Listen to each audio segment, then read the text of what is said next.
Según Génesis 47, 12, 27, durante la sequía en Egipto, José almacenó y preservó el alimento. Para subsistir, la gente tuvo que venderlo todo y, al fin, incluso a sí mismos. Ese es el precio de vencer. Así es en este tiempo del fin, donde conseguir el alimento para entrar al reino y conquistar nuestra tierra, que es Cristo, formado en nosotros, nos costará renunciar a todo, incluso a nuestra propia vida. Pero a cambio de nuestro todo, tendremos su todo y reinaremos con él. Con ustedes, José.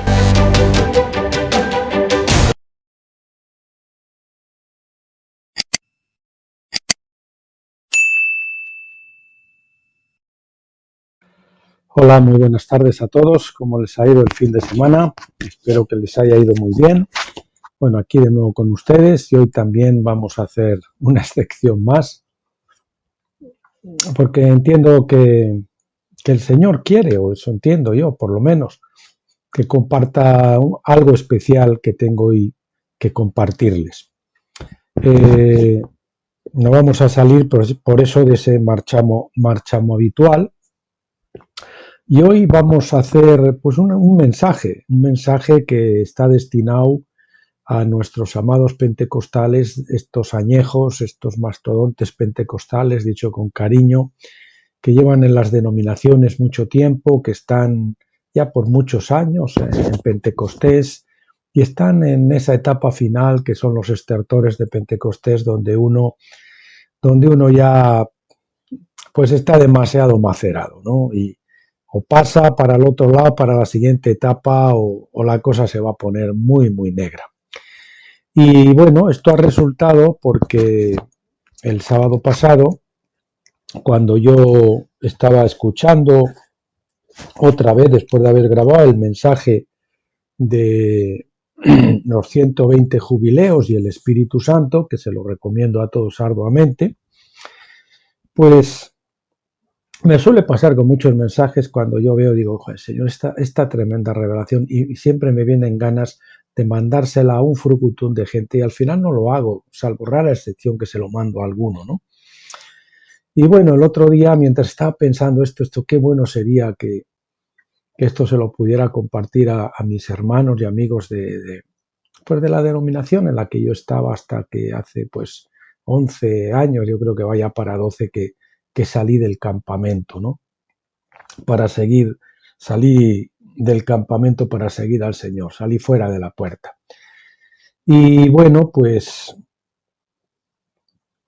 el Señor me decía esto, me trajo a la mente, me recordaba el sitio de Samaria y la situación pues de hambruna que se vivía allí dentro de la ciudad y el tremendo botín, ¿no?, que estaban festejando fuera unos poquitos que habían salido porque pensaron, bueno, si aquí no vamos a morir, pues mejor que nos arriesguemos, ¿no?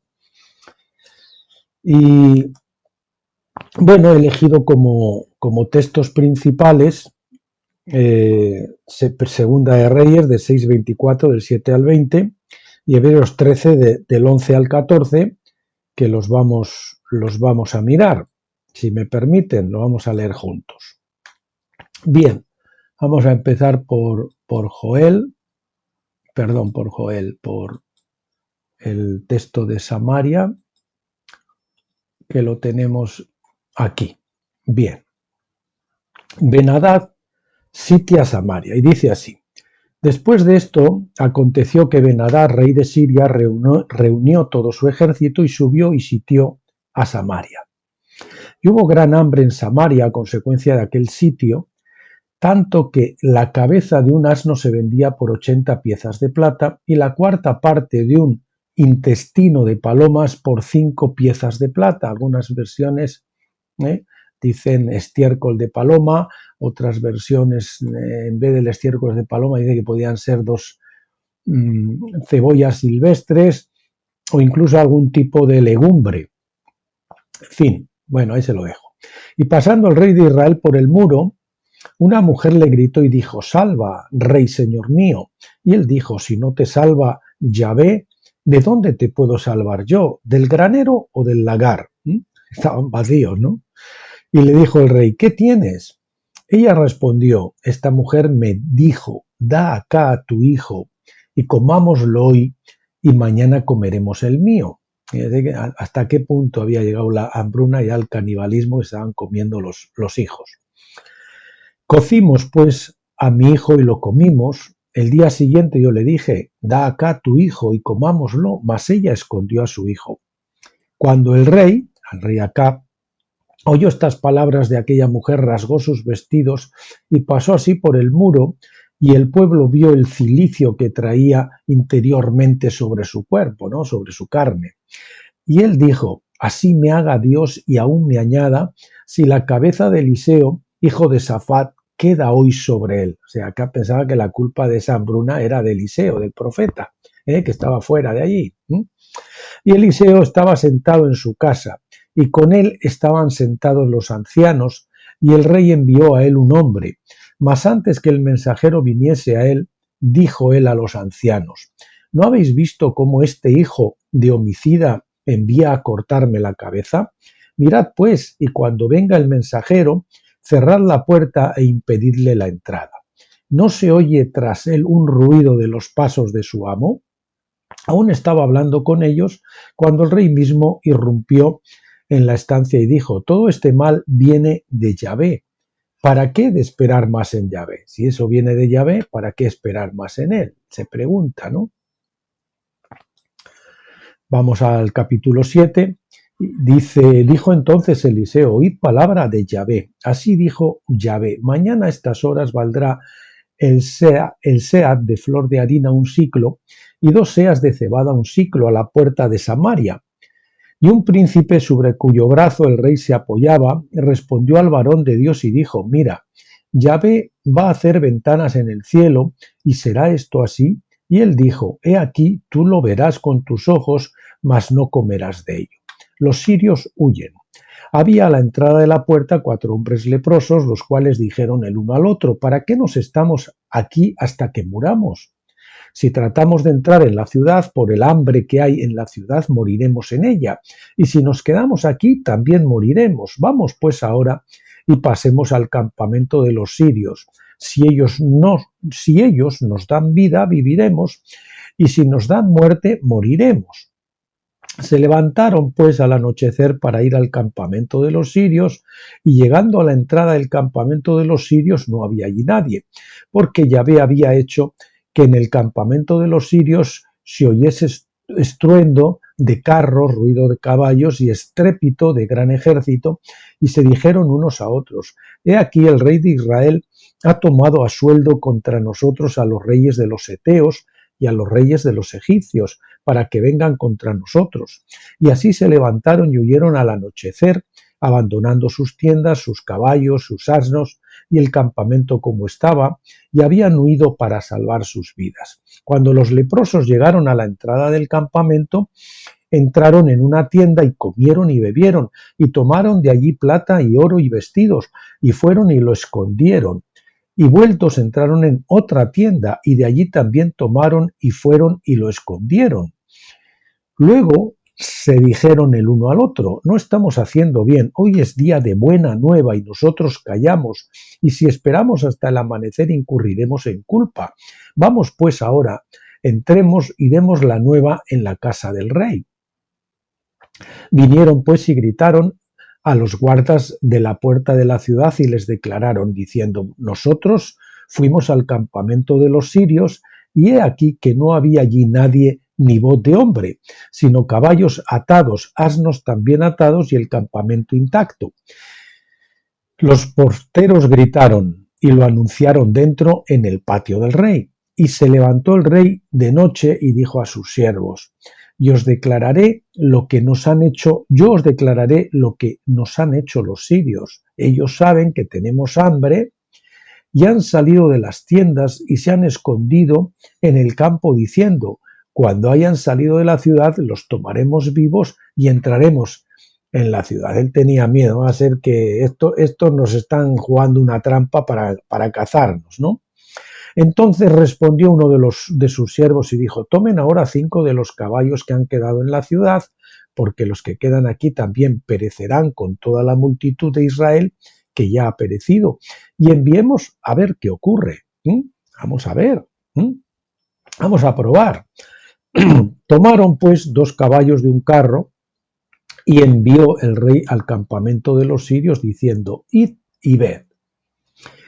Y ellos fueron y los siguieron hasta el Jordán. Y he aquí que todo el camino estaba lleno de vestidos y enseres que los sirios habían arrojado por la premura. Y volvieron los mensajeros y lo hicieron saber al rey. Entonces el pueblo salió y saqueó el campamento de los sirios, y fue vendido un seah de flor de harina por un siclo, y 2 seah de cebada por un siclo, conforme a la palabra de Yahvé.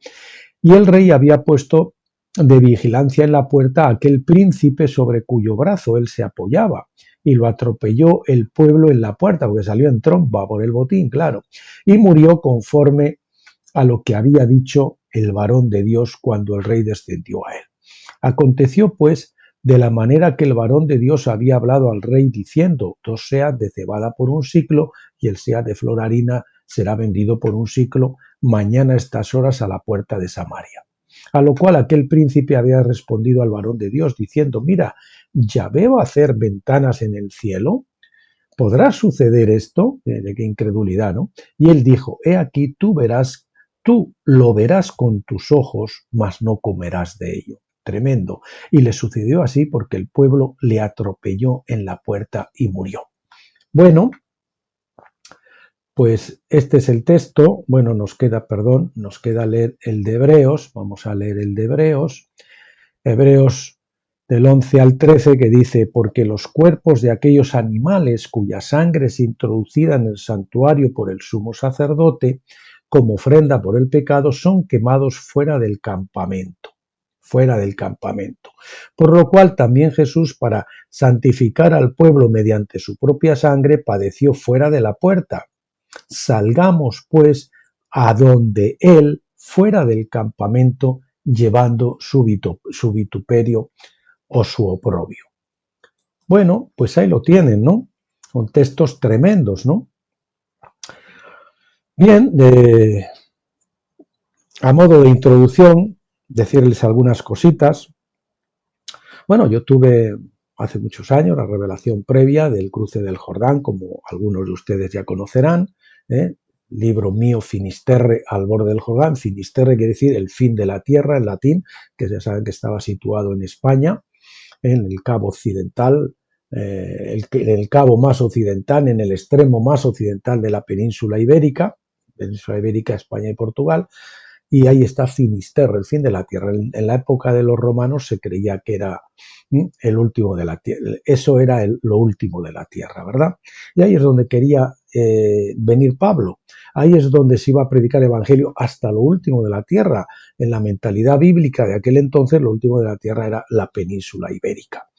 Y entonces Pablo, su obsesión no era ir a Roma, la capital del imperio. Entonces, la obsesión de Pablo era ir a España y de paso pues pasaría por Roma, pero su obsesión era España, y lo dice 2 veces porque era lo último de la tierra, y esa era la comisión que el Señor pues le había dado a él y la que quería cumplir, ardía en deseos de llevar a cabo hasta el final, ¿no?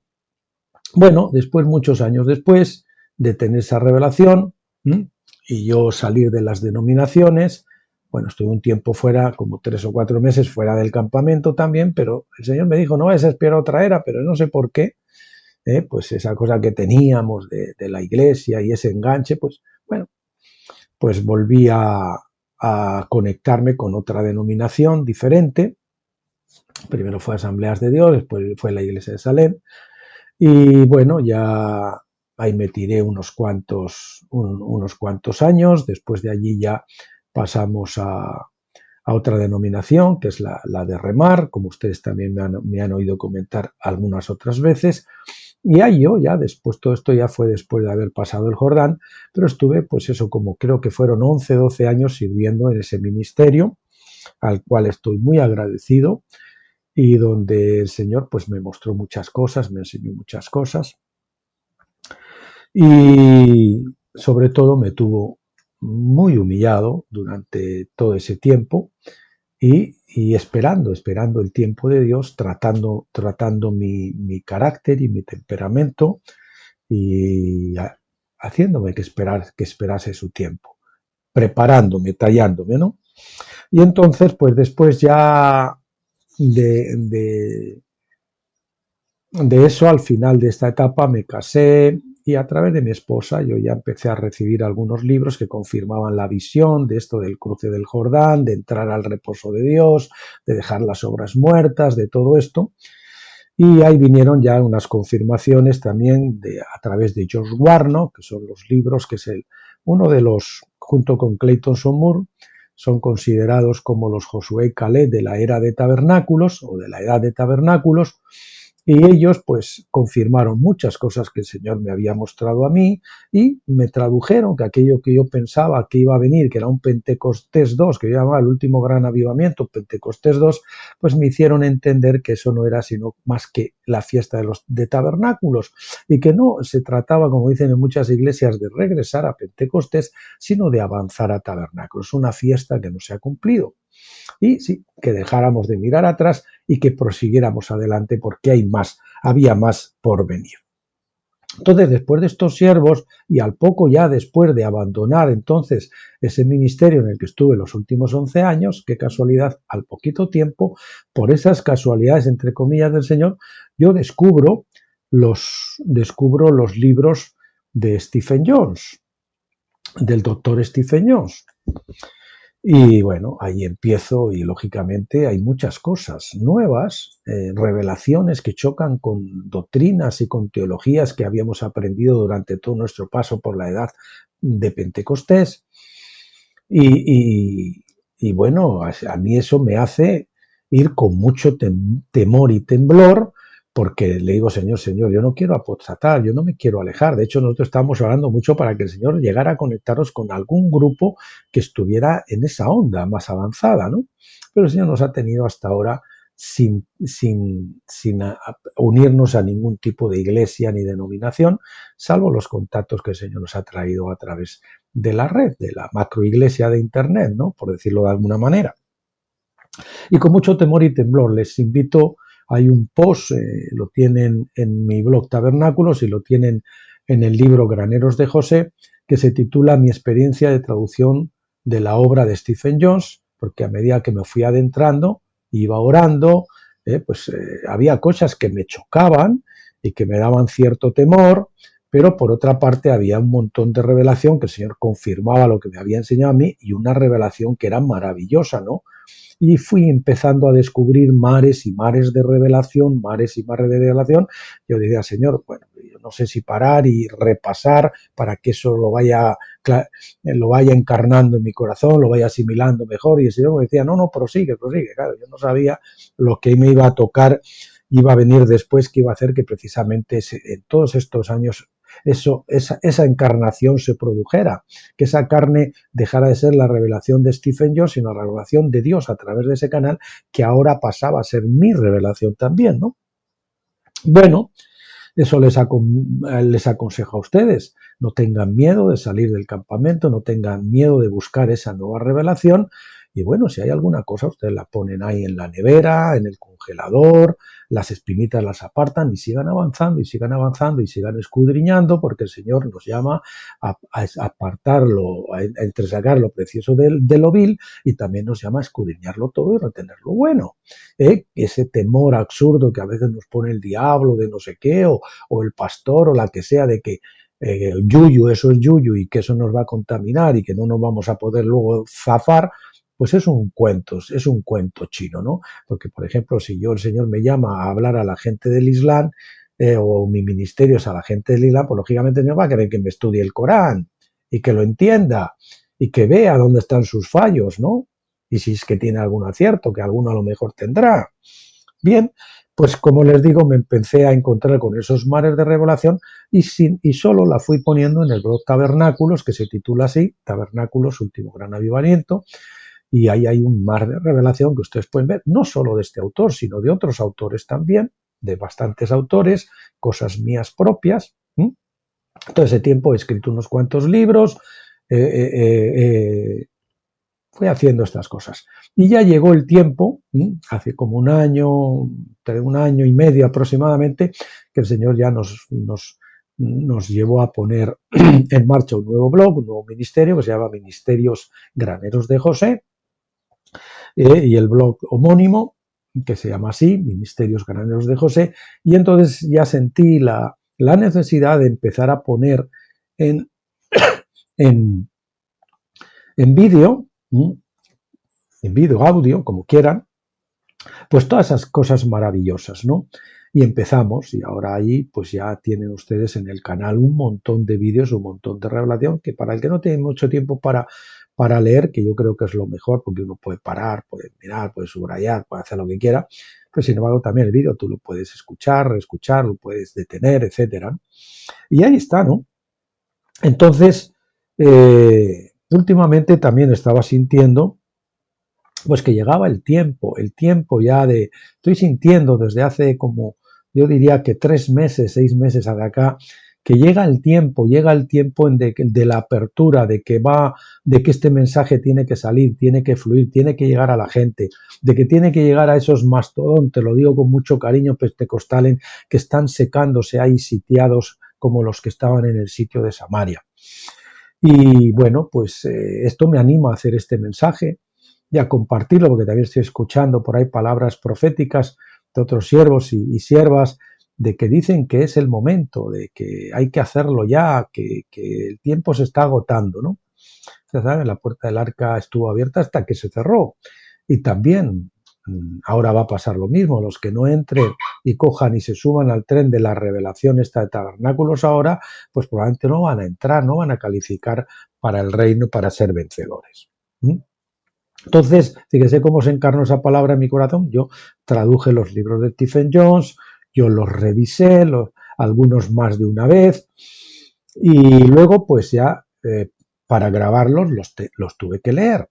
Y después de leerlos, los tuve que grabar, con lo cual los leía otra vez. Y después de grabar, pues yo me los escucho otra vez, pues para ver cómo han quedado y para tal. Y entonces, pues fíjense, de sus 40 casi libros que puede tener Stephen Jones, pues yo al final, ahora estoy, pues digamos, a un 30% del proceso, pero con esas 5 pasadas, por toda esa revelación, pues lógicamente eso ya hace que sea casi mía, que yo lo pueda explicar, que esos vídeos no solamente sean leer los libros, sino que van acompañados con explicaciones y demás, y hace que otras personas pues lo puedan tener un poquito más fácil. Bien. Y llegamos al punto que me lleva a compartir el mensaje el día 24, mientras yo reescuchaba los 120 jubileos y el Espíritu Santo, estaba, como les dije, estaba sintiendo esa necesidad de compartir, y entonces el Señor me trajo lo del sitio de Samaria y me dijo, sí, tú ahora no te puedes guardar este botín ya para ti solo, tienes que empezar a compartirlo.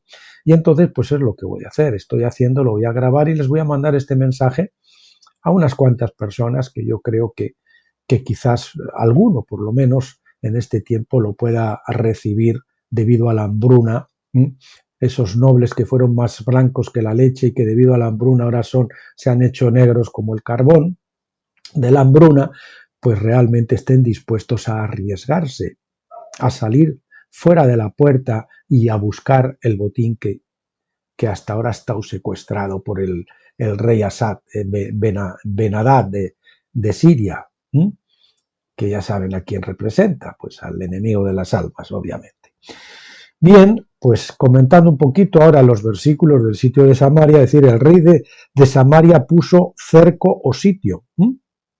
Samaria, fíjese que no es Judá, ni tan siquiera Judá, porque Judá todavía no se había corrompido tanto. Vamos a suponer que Judá representa la pureza doctrinal que se supone que está en Jerusalén, ¿verdad? Pues no, estos ya eran los idólatras del becerro de oro y demás, y que estaban ya, pues como está la Odisea en este tiempo, que está, pues que cree que ve y es ciega, que cree que tiene un vestido muy bonito y está desnuda, y que cree que sabe y es una ignorante, ¿verdad? Pues eso, y que cree que que cree que tiene y no tiene nada. Bueno, pues entonces hay un cerco, un sitio, y ahí están ahora las denominaciones, ahí están las iglesias que están cercadas de alguna manera por el diablo y no quieren romper, no quieren ensanchar las estacas de su tienda, y si no se ensanchan las estacas de su tienda, tú te quedas ahí, y ahí ese terreno que abarca tu tienda pues está ya súper pisoteado, si había algo de hierba ya la has machacado, y te has quedado ahí quieto, y no creces porque tú mismo has decidido dejar de crecer porque te estás cerrando a cualquier otra revelación que no coincide con los postulados cortos que tú tienes. Y aquí les hago un llamado a reconocer que si tú estás en Pentecostés, amigo mío, tienes que reconocer que no has cruzado el velo que te lleva a tabernáculos. Tienes que reconocer que estás en el lugar santo, que estás en el desierto, que estás en la vida almática donde hay una bendición muy grande y se puede ministrar a Dios, pero hay un velo que nos ciega parcialmente, hay la confusión babilónica porque estamos mezclados todavía con el sistema babilónico, no hemos salido literalmente del campamento, no hemos salido, algunos han salido, pero a 100, 200 metros, 1 kilómetro, 20, 100, pero ni siquiera han llegado a Jerusalén, han hecho otra vez acampadas por el camino. Algunos salieron, crearon grupos de casa y al final les ha pasado lo mismo. Otros que nunca estuvieron en grupos de casa, pues les está pasando lo mismo, porque salir de Babilonia, salir de Pentecostés, salir de esa estructura y de ese sistema es casi más romper unos esquemas mentales, unas actitudes mentales, unas teologías, unas doctrinas que son erróneas. ¿Por qué? Porque hemos estado viendo la palabra de Dios a través de un velo. Entonces no nos podemos fiar de nosotros mismos, tenemos que ser humildes para reconocer que hay otras personas que han podido cruzar el velo y ellos están viendo con una luz mucho más penetrante, que es la luz de la Shekinah, no la luz de la menorá, ni siquiera la luz exterior, la luz del día del atrio. Es la luz de la Shekinah, de la gloria de Dios. Es la revelación profética de tabernáculos de la tercera edad, que es a la que somos llamados si es que queremos ser vencedores. Bueno, entonces, fíjese que había llegado la situación hasta el extremo de que, pues como decía ahí, un cap de estiércol de paloma y una cabeza de un asno, que ya es la cabeza de un asno, que no tiene más que huesos, quizás para hacer una sopa o así, un caldo. Y poco tendrán los carrillos o algo así, ¿no? Pero más que nada para darle un poquito tal, y algo de pellejo, que no sé, hasta se comerían el pellejo con los pelos y todo, o las orejas y poco más. No había ahí mucho que sacar, ¿verdad? Casi como un hueso pelado.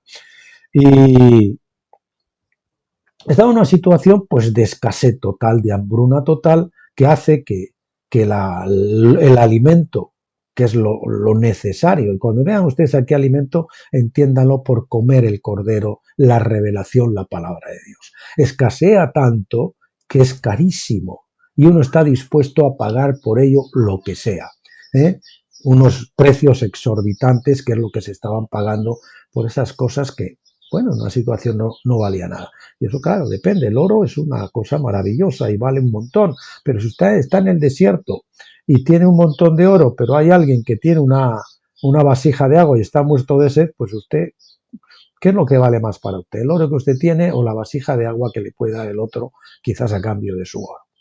Bueno, pues está en una situación, y espero que así estén las iglesias en estos momentos, donde uno esté dispuesto a venderlo todo, ¿eh? Como hizo José, cuando aquello que les hizo que tuvieran que venderlo todo para comprar el alimento que les permitiera subsistir. Y esto es, digamos, el tema base de nuestro ministerio, ¿no? La palabra que escasea al final de los tiempos y que se vende a cambio de nuestra vida, de nuestro todo, para tener su todo. Bien, había una grande hambre, el hambre produce la inflación, la subida de precios, eso lleva también a una situación de canibalismo, ahí los hermanos se comen unos a otros, ¿verdad? Los líderes entre sí, los líderes a los de abajo se arriba a los líderes. ¿Por qué? Porque escasea, la bendición no está, la presencia de Dios no está, aparece muy de vez en cuando y muy tenuemente a lo mejor, ¿eh? Y entonces pues empiezan los líos y empezamos a comernos los unos a los otros. Una situación de penuria. Bien, ahí aparece el rey Akkad paseándose con su cilicio, ¿verdad?, sobre su carne, en esa situación de hambre, de canibalismo, donde la mujer esa le dice al rey, se queja que se han comido su niño y ahora la otra no quiere dar el suyo. Entonces él rasga su vestido y se ve que tiene un cilicio sobre la carne. No, los cilicios sobre la carne no sirven para nada. El ascetismo no sabe para nada. El estar en el pozo de la desesperación, en el lodo cenagoso donde nuestros pies se hunden en el barro y se nos pega el barro a los zapatos y no podemos caminar, y estamos mirando hacia arriba, hacia la boca del pozo y solo vemos un poco de luz y encima queremos decir al que nos está echando el cabo de la cuerda arriba con nudos, oye, por lo menos vete trepando nudo a nudo porque tiempo tienes que saltar, de saltar y volverte al fango, pero no me contradigas a mí que estoy fuera y estoy viendo el paisaje que hay aquí y te estoy diciendo esto es así, así, así, así. No me digas que eso no es así desde abajo, porque tú no estás viendo nada, estás en semioscuridad, en semiceguera. Entonces tienes que arriesgarte a trepar por esa soga que te están lanzando, por esta nueva revelación de tabernáculos y ver, a ver si eso realmente es lo que estás buscando o es a ver si realmente es ahí donde está el alimento. Bien.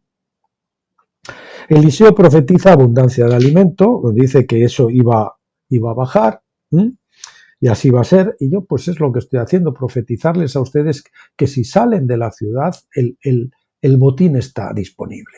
El botín está, hay mares de revelación, mares de bendición que les va a cambiar a ustedes toda su concepción y les va a hacer que ustedes empiecen a caminar por fin en lugar santo y que empiecen a reconocer que ahora sí que han llegado a casa. Hasta ahora ustedes tienen la sensación de que nunca han llegado a casa, se han frustrado, han llegado al final del cul-de-sac, al final del callejón sin salida y están frustrados, mareados, aturdidos, y algunos mareados incluso hasta físicamente, porque eso puede ser un reflejo de tu mareo espiritual en la rotonda de Pentecostés, del activismo de las obras muertas. Y eso no es solo que tú salgas a evangelizar o hagas esto, las obras buenas de la carne, entre comillas, que vienen del mismo árbol, el árbol del conocimiento del bien y del mal. Sí, pero viene del mismo árbol, el bien y el mal, del conocimiento. No son esas obras. Las obras que tenemos que hacer, las que nos manda exclusivamente nuestro Señor Jesucristo. Las demás no. Y en el tiempo del Señor Jesucristo. Porque si usted está en el lugar santo, todavía no está habilitado para ministrar a otros. Quizás pueda ministrar al Señor. El Señor añadirá a la iglesia a los que tengan que ser salvos.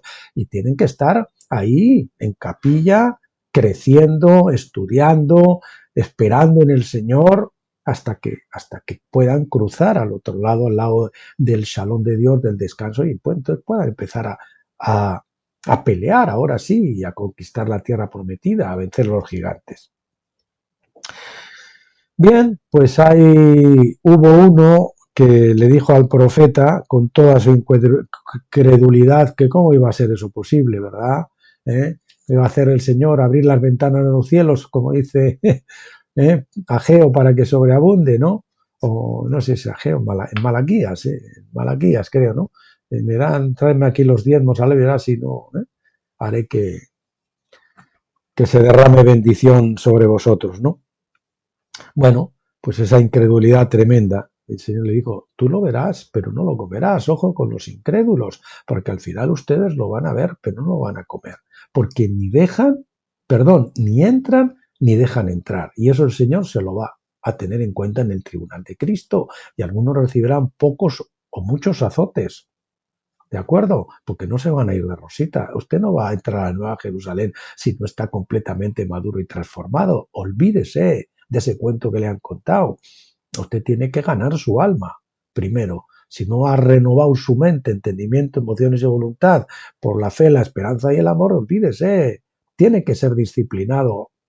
Y tampoco va a participar en la primera resurrección. Se levantará al final con los incrédulos en la segunda resurrección. Dice que diga, y los que estén escritos en el libro de la vida. ¿Qué quiere decir? Que en la segunda resurrección va a haber gente que está inscrito en el libro de la vida. ¿Quiénes son esos? La iglesia en general, los que no han sido vencedores, los que se han perdido el reino milenial, las vírgenes insensatas, ¿verdad? Bueno. Bien, pero hay 4 leprosos, 4 que simboliza lo terrenal, la creación, ¿no? Esos 4, un número pequeño en representación con el grueso de la iglesia. Pongamos que son los 4 vencedores o 4 personas por ahí, ¿no? Que representan a los vencedores, los apestados, los marginados, algunos los han echado de las denominaciones, otros se han marchado y se han marchado bien, con el tiempo del Señor, con el favor del liderazgo, sin ser irrespetuoso, sin ser tal. Yo una vez lo hice, pero siendo completamente irrespetuoso y no en el tiempo de Dios, y el Señor me disciplinó muy duro por eso. Así que tenga cuidado también y asegúrese de que es su momento para salir. Se le estoy llamando a salir, sobre todo mentalmente. Usted puede descubrir todo este botín maravilloso de tabernáculos, de esta revelación, y esperar en su iglesia allí. Si el Señor de vez en cuando le deja meter alguna cuña publicitaria, pues hágalo. Pero si usted sigue por ahí y no usted y el Señor no le va a salir, tarde o temprano seguramente lo van a votar. Bien. Y dice que estamos aquí muriendo de hambre, nos vamos fuera, aquí al lado de la puerta vamos a morir, si entramos en la ciudad vamos a morir lo mismo, pues vamos a ver, vamos a arriesgarnos a salir más afuera, vamos a salir del campamento, a ver si encontramos algo por ahí, ¿no? Que nos alimente y no muramos de hambre, y aún a riesgo de morir, o sea, como les decía yo, con temor y temblor vayan y a escudriñar a ver qué hay por ahí, a ver si hay algún sembradito por ahí que ustedes puedan aprovechar, algún árbol frutal o algo, y poco a poco vayan subiendo esos nudos de la soga que les vayan sacando del pozo.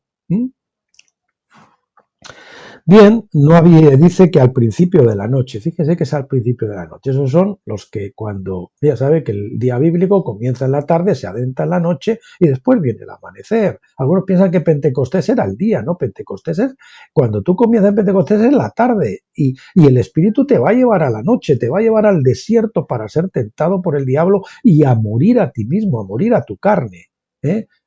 Yo suelo decir siempre que el Espíritu cuando viene para llevarnos al hoyo, y entrar en la vida de resurrección, en la vida victoriosa en el salón de Dios. Pues al principio de la noche algunos empiezan a salir, cuando se empieza a poner tal, los pioneros, los 4 leprositos por ahí, empiezan a decir, bueno, vamos a ir buscando por ahí, ¿no? Bien.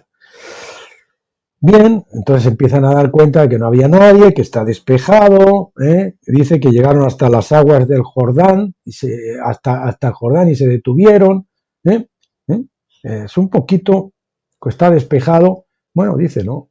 Eso lo digo yo, ¿no? Es como en los tiempos de Josué, cuando las aguas del Jordán se detienen, es cuando el Señor desbarató, pues parece que es una equivalencia, o yo por lo menos lo sé, a cuando el Señor desbarata el campamento de los sirios y hace que huyan y dejen ahí todo el botín.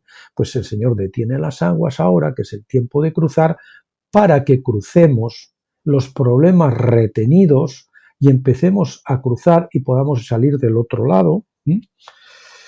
Y empezar a participar de ese botín que abandonan a los sirios, que ya está suelto. Ahora ya usted lo puede disfrutar. Hasta entonces no le han dejado las potestades espirituales, pero ahora el Señor le dice, es hora de salir, porque si no te mueres.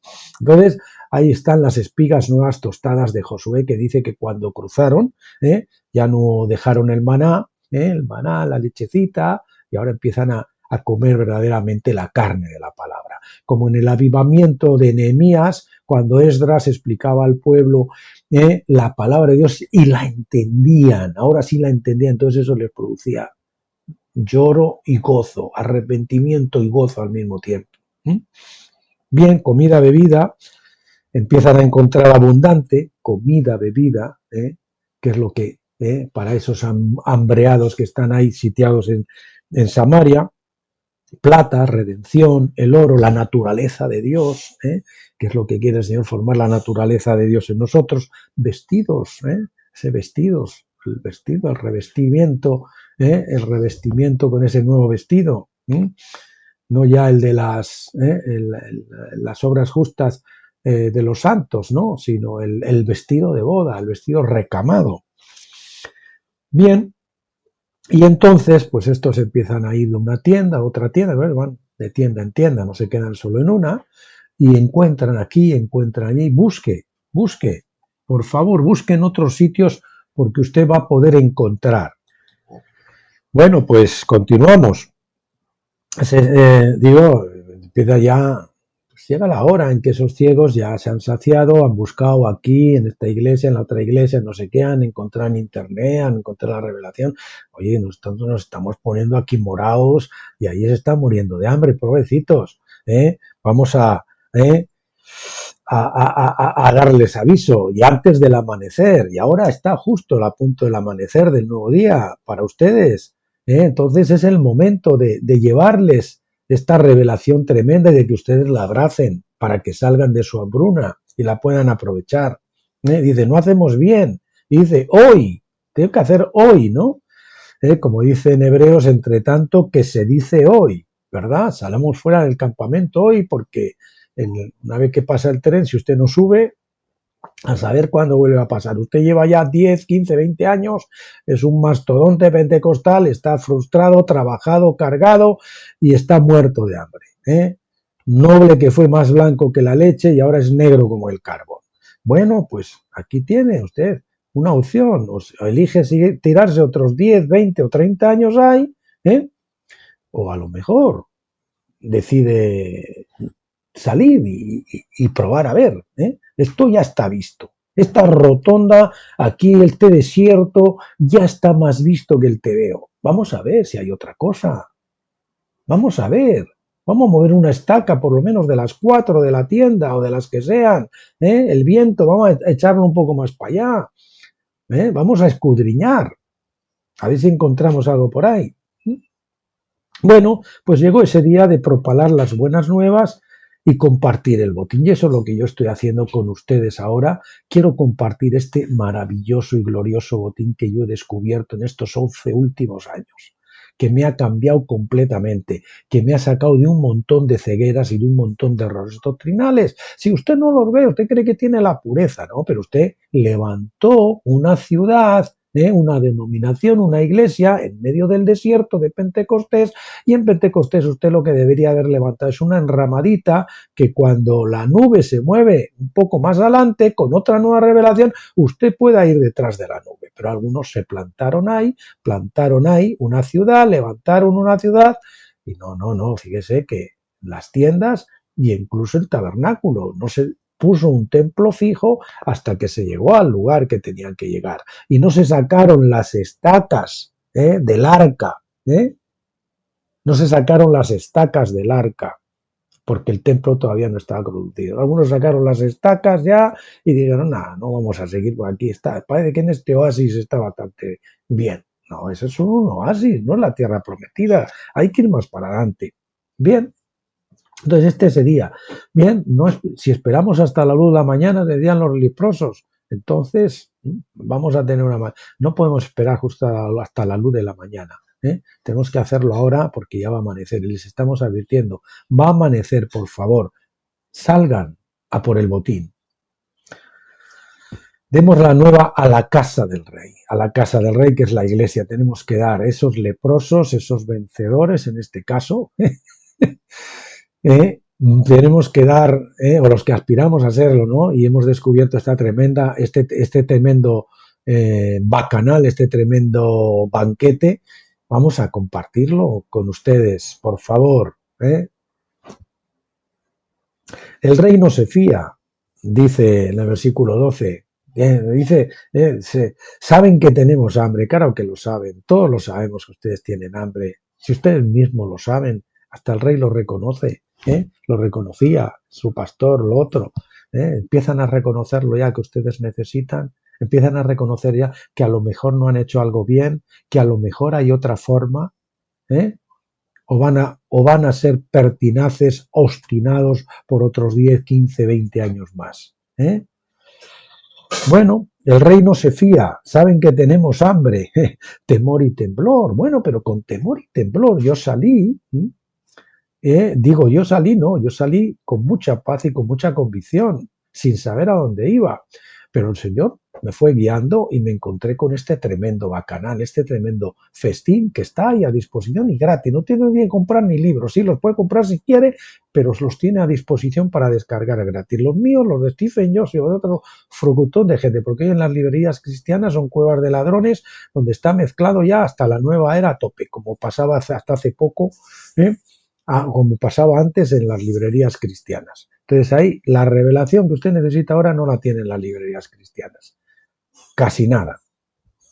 Bien, ¿tienen miedo a la apostasía? Pues oren, como hice yo, lean ese post de mi experiencia de traducción del autor Stephen Jobs y vayan poquito, que al final todas las piezas del puzzle van a encajar y usted va a decir, no, esto tiene una coherencia, esto está hilvanado, no está deslavanado, aquí hay un hilo conductor, un plan magistral de Dios que ahora lo entiendo desde Apocalipsis, desde Génesis hasta Apocalipsis, desde la A hasta la Z, desde la alfa hasta la omega, lo tengo súper claro, ahora sé de dónde vengo, dónde estoy y a dónde voy. Ahora sé que estoy entroncado en el plan de Dios, estoy entroncado en el kairos de Dios. No estoy yendo a pelear cuando el Señor me está mandando a acampar o al revés. Me he conectado. Estoy otra vez en el flujo de revelación del Señor para este momento. Bien, entonces hay uno, bueno, eso es lo que yo busco. Por favor, que alguien, por lo menos alguno, un siervo dice, enviemos y veamos qué ocurre. Hay, por ejemplo, nuestro amigo José Luis en México, que hace poco ha descubierto esto y ha conectado con nosotros y dice que está gozoso, que está feliz, que está viendo, que se le ha abierto el mundo, en una palabra. Bueno, enviamos y veamos a ver qué ocurre. Den lugar al beneficio de la duda, por lo menos, ¿no? Ven y ve, le dijo a Natanael, le dijo el otro discípulo, no me acuerdo ahora quién era, no sé si era Andrés, ven y ve. Pero de Nazaret puede salir algo bueno. Si de este que se marchó de aquí puede salir algo bueno, de este hermano de allá, de este otro que yo he oído 4 cosas por ahí o me han dicho y no sé qué, y no he visto más que de las 1000 piezas del puzzle, 4 por ahí sueltas y yo ya voy a rechazar toda la obra magnífica que yo voy a poder, que podría a lo mejor observar cuando yo montase todas esas piezas. Bueno, ven y ve. Yo le digo a usted, venga y vea, empiece a chequear un nudito de la cuerda a la vez, y como le dije, no se preocupe, si usted está en el tercer nudo, ay mamita, que no, que me hundo, que perezco, bueno, ya sabe que el Señor lo va a echar mano y lo va a sacar fuera, como a Pedro, no se preocupe. O si quiere usted lanzarse a chapotear en el fango por otros 15 años ahí en el lodo cenagoso, pues láncese. Nadie se lo va a impedir en ningún momento. Pero si se va a morir en ese pozo, pues mejor es que trate de salir, ¿no? De alguna manera. Solo hay una soga que le están lanzando. Pues cójala, a ver si es esa. Bien, ven y ve, Natanael. Dijo el rey, id y ved. Y yo le digo a usted, vayan y vean. Vayan y vean, chequeen, comprueben. Fueron y lo siguieron hasta el Jordán. Fíjese qué casualidad, hasta el Jordán. Ahí es donde yo le quiero llevar a ustedes, hasta el Jordán, para que lo crucen, que renuncien a sus obras muertas, a sus estructuras muertas, a sus esquemas mentales oxidados, y que vayan hasta el Jordán y lo crucen. Porque muchos les ha llevado el Señor hasta el Jordán varias veces y dicen, ay mamita, como aquellos espías, ay mamita, que esos gigantes que se ven por allá, que no sé qué, y otra vez reculan. Bueno, usted verá, morirse de hambre en el desierto, como digo, hasta que cayeron todos en el desierto, o cruzar al otro lado. Vamos a ver si con el Señor vamos a ganar a los gigantes o no. A lo mejor nos ocurre como les ocurre esto, que estaban ya todos fuera, habían huido, ¿no? Como pasó. Bueno, festín, ahí estaba el festín, ¿no? Jordán, festín de vestidos y de vasos. Vestidos y vasos, vestidos nuevos, vestidos de boda y vasos, que son los vasos, nuevos siervos, nueva gente que va a venir. Esto va a ser una revolución tremenda. Leche y miel, Eso es lo que les está esperando, la leche y la miel. En las espigas nuevas tostadas de Josué y los panes sin levadura, dice Josué 5:11, panes sin levadura de tabernáculos, porque en Pentecostés ya sabes que son panes de trigo con levadura, pero lo primero que madura es la cebada y es pan sin levadura. Pentecostés la ofrenda se hacía, creo que era en Levítico 13 que lo dice, con levadura, y por eso se necesitaba ese bautismo de fuego para contrarrestar la levadura. Pero como la Odisea ha rechazado, la iglesia hedonista ha rechazado el bautismo de fuego, el Señor ha dicho, deja tu casa y tu parentela. Dice, por aquí que te vi. Y, o dale no sé qué, o por allá, o haz esto, haz lo otro. No ha habido obediencia, no ha habido un sometimiento al bautismo de fuego. Entonces, como me da miedo el bautismo de fuego porque quema y calienta, pues entonces me voy a quedar como estoy, ¿verdad? Y venga, y venga, y venga. Bueno, pues ese ha sido el problema. Bueno, y bueno, dice que por fin entonces cuando fueron ya se dieron las buenas nuevas del botín que estaba ahí a merced del que lo quisiera tomar, el pueblo sale en tromba y saquea, y además a ese príncipe en el que se apoyaba el brazo rey, a ese líder que ni comía ni dejaba comer, que ni entraba ni dejaba entrar, que ha esparcido sus dudas sobre ciertos autores, sobre ciertas personas, sin conocimiento, sin haberse adentrado, sin haber leído su obra completa para poder juzgar, o por lo menos 5, 6, 10 libros. Estamos hablando del milenio, de vencer. ¿A usted le asusta eso? Bueno, si usted está aspirando a ser un vencedor, si usted quiere ir a por todas con el Señor, no me diga que unos pocos libros le van a disuadir. Unos pocos libros le van a impedir que usted alcance el reino. ¿De verdad se va a arriesgar a eso? Por favor, compruebe. Ven y ve.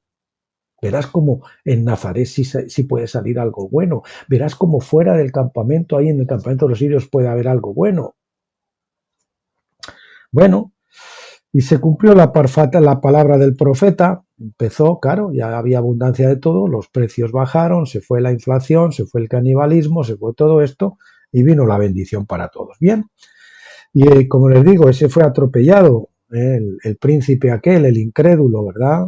Tengan cuidado los incrédulos, pues es una de las matas de Finisterre al borde del Jordán, de mi libro, que impiden el acceso a la bendición, la incredulidad y la queja o la murmuración. La incredulidad, que es el miedo, y la queja, la murmuración, que nos impiden. Cuando yo la incredulidad la atajo con la fe, con la confianza, con la quietud, entonces tengo la paz. Y ya sobre la paz entonces voy a tener gratitud, porque veo que amanece en mi corazón y empieza a brotar la quietud. Y entonces la alabanza que ahora pueda brotar de mis manos ya no es apagada, ya no es muerta, ya no es fingida, no es forzada, es natural, fluye de un corazón.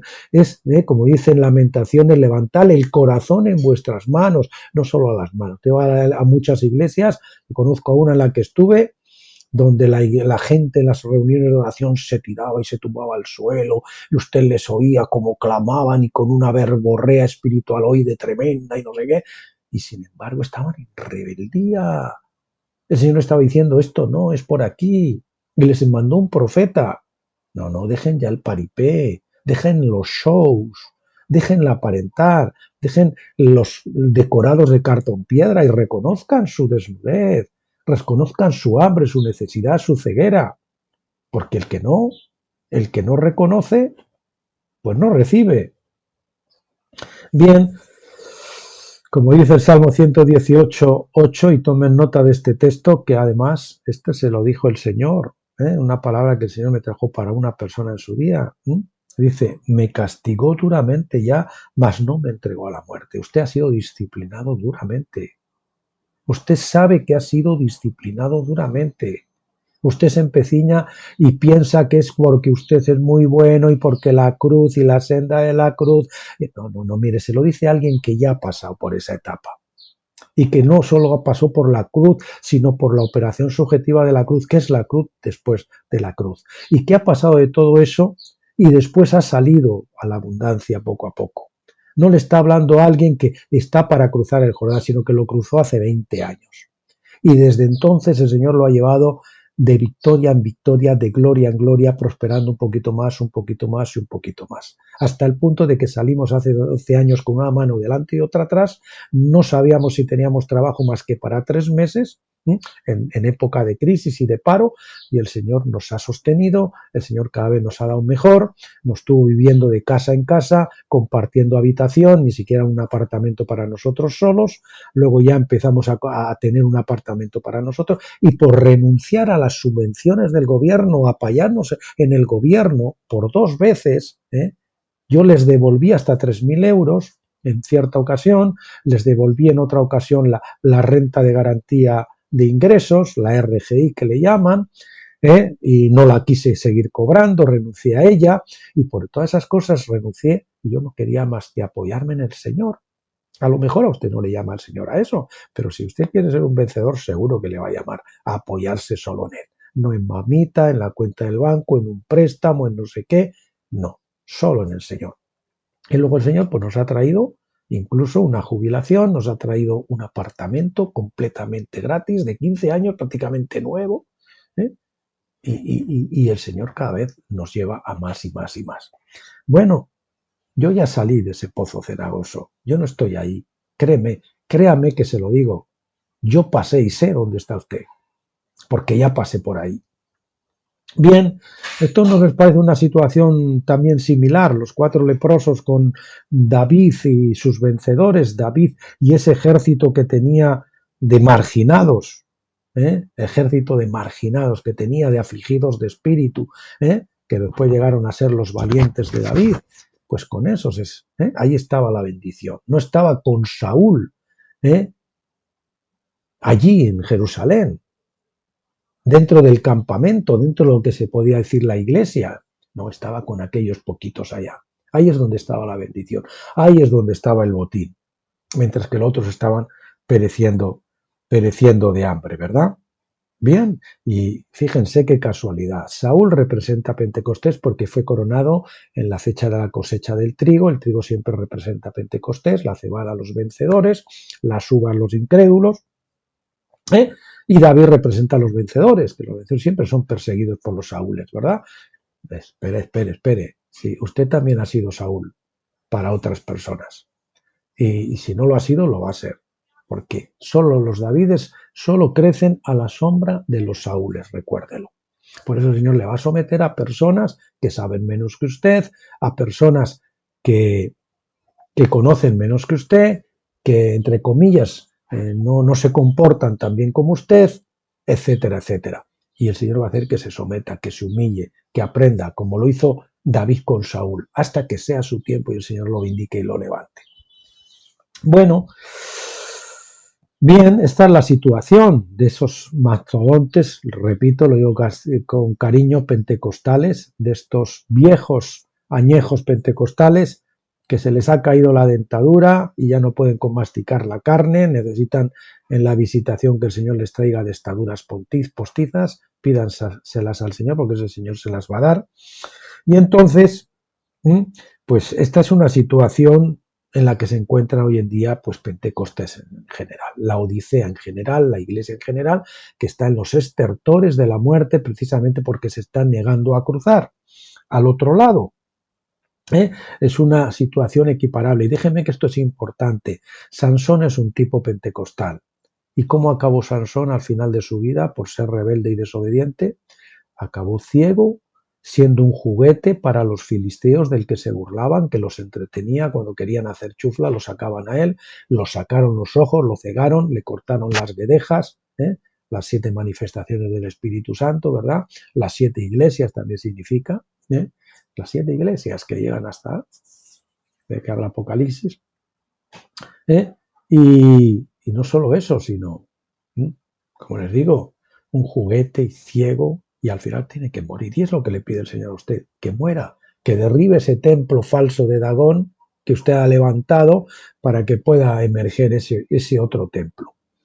Y como acabó Saúl, usted sabe, Saúl, el rey pentecostal también, que habló en lenguas y que profetizaba y con los profetas, Saúl entre los profetas, es decir, manga por hombro, las cosas son así, pues así es. Él es un tipo también de de los 40 jubileos de la Iglesia, los 40 años de gobierno del rey Saúl, y la Iglesia ha repetido todas las cosas de Saúl prácticamente al dedillo. Si ustedes vieran los vídeos y los libros de Stephen Jones, van a ver cómo es un calco de la vida de Saúl. Pues Saúl, ¿cómo acabó? Molestado por espíritus malignos, y tenía que llamar, ¿a quién tenía que llamar? A David, para que tañera, y con la alabanza esos espíritus se aplacaran un poquito y él pudiera tener cierto alivio, cierta paz. ¿Por qué el Señor derramó estos años de atrás, estos 30 últimos años, por decir, esa profusión de alabanza en todas las iglesias? Porque son iglesias que están al final en esa tesitura, en ese frenesí pentecostal, de que creen que están escuchando al Espíritu Santo y están escuchando a los espíritus engañadores. Están escuchando a un espíritu que se hace pasar por el Espíritu Santo, pero no es el Espíritu Santo, y necesitan esa alabanza para que por lo menos puedan tener cierto alivio, cierto sosiego, ¿no? Esa ha sido por eso toda esa última época, digamos, de música y de alabanza tremenda, ¿no?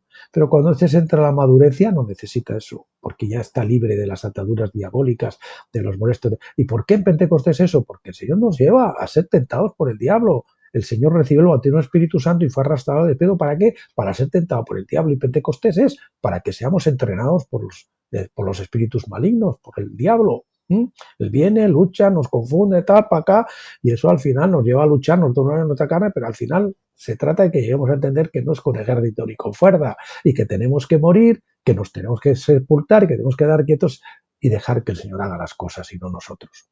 Ese es el tema. ¿Y cómo acabó Saúl al final? Escuchen, visitando a la divina de Endor. Muchos están escuchando espíritus engañadores, están visitando, se están metiendo, están apostatando, ya no en raíces hebreas o en mesianismo, sino incluso en el puro judaísmo.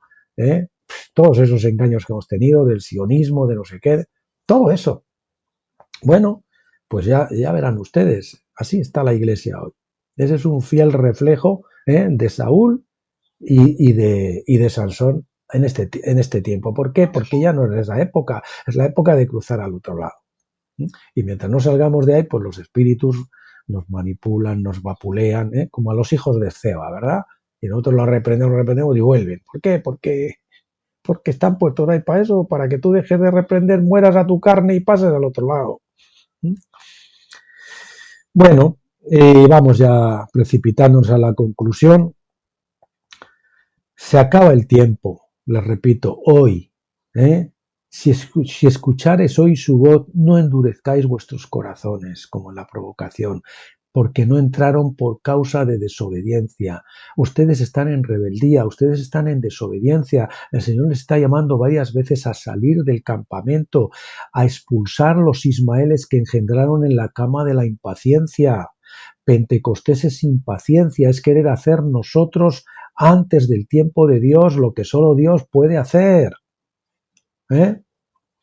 Y todos esos ministerios que se han creado así, pues van a tener que, si ustedes quieren que Isaac herede, es decir, su verdadero ministerio, van a tener que echar al Ismael que engendraron antes de tiempo.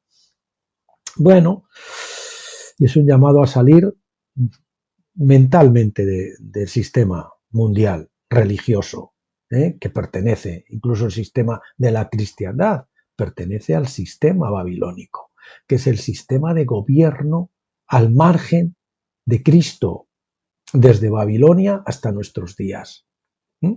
Ese es donde tenemos que salir. Y la Iglesia todavía sigue dentro de ese sistema, porque no ha salido de Babilonia a Jerusalén. Algunos lo intentaron, se han quedado a mitad de camino, o por ahí, o algunos, la inmensa mayoría, no han salido. Pero ese es donde tenemos que salir. Hoy, escuche, empiece a salir fuera del campamento, porque hay un botín, una bacanal, un festejo tremendo, una comilona esperándole, de revelación, de bendición, de gloria, de prosperidad también, sí, conforme prospere su alma poco a poco, porque el Señor no ha dejado prosperar hasta ahora, porque eso le hace daño hasta que usted, su carácter, no esté completamente transformado. Por eso la iglesia es paupérrima, verá que ustedes son allí tal, mientras que la gente tal, ¿no? sea, es un reflejo de nuestra situación espiritual y mental. Eso es lo que tenemos. Bien, acampar y sacar la inmundicia del santuario. Deje de evangelizar en ropas menores. Saquen la inmundicia del santuario. Como dice Joel 2, del 12 al 17 y del 3, del 1 al 21, no lo vamos a leer. Les invito a que ustedes lo hagan. Deje el tálamo la novia. Dejen los sacerdotes, deje todo. No hay nada más importante que en estos momentos que comer. Que comer. Aunque tenga que venderlo todo. Vaya donde José y venda todo. Venda ya. Al final, véndase usted mismo también a José para que le dé el grano que usted necesita para subsistir. No hay nada más importante. Cuando usted está muriéndose de sed, el oro no sirve. Las otras cosas no sirven. Bien, yo le invitaría también a que se haga algunas preguntas, como yo le decía a un amigo hace poco, que se hiciera algunas preguntitas. Se las voy a leer rápidamente. No, este no es. Vamos a ver, permítanme.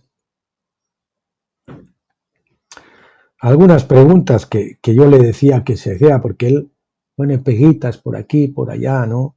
Y eso le está impidiendo, los árboles le están impidiendo ver el bosque, a él y a muchos, ¿no?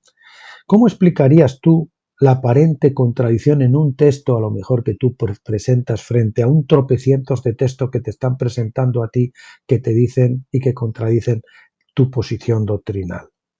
¿Por qué se aferra usted a ese texto y menosprecia todos los demás y la doctrina de los 5 primeros siglos? Los padres de los primeros siglos creían muchas cosas que nosotros ahora no creemos y que hemos desechado por los postulados que vinieron a partir del siglo V y VI, por ejemplo, con relación a la restauración de todas las cosas. O la tortura interminable. Un Dios de amor, imagínese usted, la tortura interminable. Cuando los padres de la Iglesia no creían eso durante los 5 primeros iglesios, pero nos hemos creído en las doctrinas de Agustín y de los que han venido por ahí. Nos hemos creído las doctrinas erróneas de Nelson Darby y de los jesuitas con relación a toda la escatología, cuando eso está confundido. Bueno, ¿no es lo anterior saltarse una regla básica de la hermenéutica bíblica? Es decir, me cojo un texto porque ese es el que está de acuerdo con lo que yo he venido creyendo, pero desecho de los otros anteriores porque no coinciden con mi posición teológica. Por favor. Bien. Otra pregunta. ¿Es posible que usted pueda estar confundido o no haya visto lo que otros que han ascendido a cumbres más altas que nosotros? Según una cumbre más alta, usted tiene una visión mayor. No es posible que usted... Es posible que usted pueda estar confundido, no haya visto lo que otros han ascendido, lo que otros que han ascendido a cumbres más altas hayan podido ver. ¿Por qué no tratar de buscar la conciliación y ver dónde pueda estar la explicación que nos pueda conciliar estos textos y estos otros textos de la Escritura que parece que se contradicen? ¿Por qué usted no busca, por ejemplo, la conciliación entre esos textos que dicen un montón que se puede perder la salvación y que otros textos dicen que la salvación no se puede perder? Pues las dos tienen razón, pero hay que ver por qué. ¿Por qué? Porque unos se aplican al espíritu y otros al alma. Porque no es lo mismo la salvación de espíritu que la salvación del alma y que la salvación del cuerpo. Entonces usted puede conciliar esos textos y saberlo. ¿Por qué la Iglesia, por ejemplo, ha estado siguiendo la falsa doctrina jesuita del rapto, avalada por Nelson Darby y Scofield por los 2 últimos siglos y gracias a la revelación de, por ejemplo, de Warno, Moore, Clayton Moore, etcétera, y otros, hemos podido abrir los ojos? ¿Por qué pasamos por ese aro y por otros no pasamos? ¿Solo la doctrina del rapto estaba errada en Pentecostés? ¿O hay más doctrinas erradas? Hay idolatría del corazón en usted se está aferrando a sus posiciones doctrinales como si fueran ídolos, entonces el Señor le va a profetizar conforme a los ídolos de su corazón. Usted queda cegado a esa parte que usted no quiere recibir. Usted va buscando un profeta que le diga lo que usted quiere oír, y si le dice lo contrario, entonces usted lo rechaza, entonces ya usted queda cegado ahí. ¿Arriesgarás el reino milenial sin despejar estos interrogantes? ¿Mm?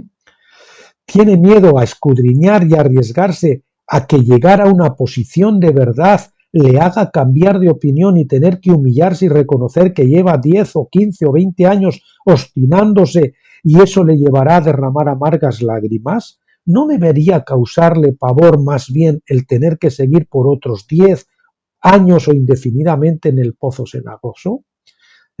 Revise, hágase algunas preguntas, ¿no? Bien, les recomiendo, le pondré los enlaces para terminar.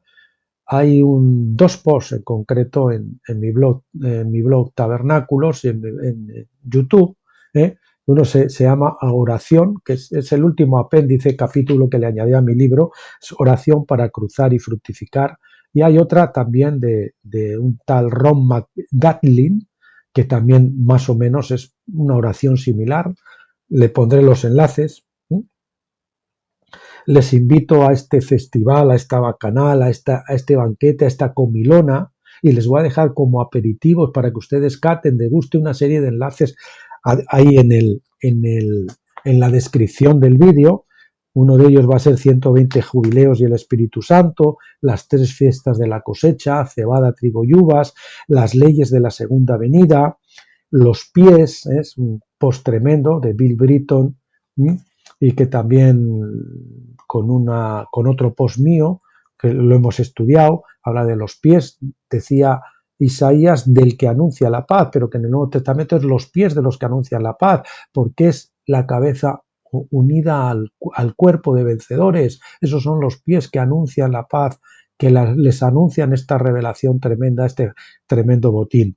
El trigo y los asnos de Pentecostés, para que ustedes entiendan muy bien qué es la edad pentecostal y cómo acaba la edad pentecostal, para que vean esos tipos de Saúl, de Isaacar, en algunos aspectos, y de Sansón. Cómo escuchar la voz de Dios, especialmente el capítulo 2, escuchar sin ídolos, porque si usted tiene ídolos en el corazón, va a escuchar siempre mal. Y como el otro que ya les dije, mi experiencia de traducción de los libros de la obra del doctor Stephen Jones. Nada más, mis queridos amigos, hoy, como les digo, era algo especial este mensaje que los dejo ahí y que se lo voy a mandar a algunos. Por favor, no se ofenda, porque esto no es para reprocharle nada, sino es con mucho amor y para decirle y compartir con usted esa riqueza maravillosa que el Señor puso en mis manos en estos últimos años cuando yo salí del campamento, en estos 11 últimos años. Les dejo en las manos del Señor Jesús, que los cuida, los bendiga, y les emplazo pues para el próximo día, el próximo vídeo, que estaremos continuando con el estudio del libro de Apocalipsis. Tercer libro, creo que va a ser la 5ª trompeta, y hasta entonces, pásenlo bien.